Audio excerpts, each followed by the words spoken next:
केवल पुण्य से देवदेह का निर्माण होता है, जो स्वर्गलोक, मारलोक, जनोलोक, तपलोक, सत्यलोक आदि में। लेकिन मनुष्य लोक में दोनों मिश्रित होते हैं, पाप और पुण्य।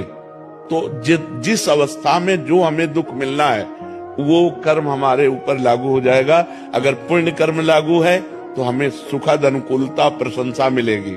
अगर पाप कर्म लागू है तो दुख, प्रतिकूलता, निंदा मिलेगी। वो हमारी वैसी बुद्धि हो जाएगी। अचानक आपसे ऐसी क्रिया बन जाएगी कि आपकी निंदा होगी, आपकी अवहेलना होगी।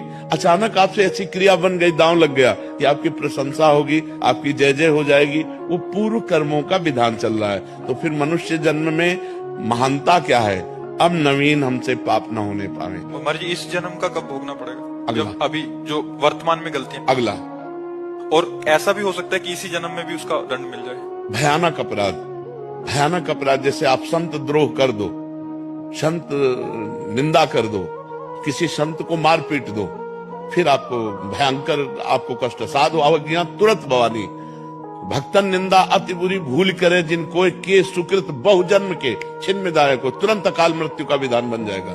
तुरंत भयंकर कष्ट देने वाला योग लग जाएगा। महाराज, ये भागवतिक विधान है। भागवतिक विधान है।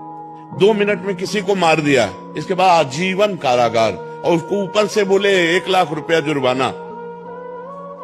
तो ये जो हम भोगने आते हैं मृत्यु लोक में, जुर्माना भोगने आते हैं। मूल सजा तो नरक में मिलती है, ये जुर्माना यहाँ होता है, उसको भोगना होता है। तो जो हमें भोगने को मिला उसे मिल, आगे हम कोई पाप कर्म नहीं करेंगे, आगे हम अच्छा भजन करेंगे तो हमें अच्छा मिलेगा। जी, लोग कहते हैं नरक तो किसने देखा है? अब कह दो कि किसने देखा। जब चोरी करोगे और जब तुम्हारे डंडा चलेंगे और जब जेल जाओगे तो अपने आप जान जाओगे कि जेल किसे कहते हैं। बोले किसने देखा है जेल? शास्त्र जो कह रहे हैं वो सत्य है, वो असत्य नहीं है।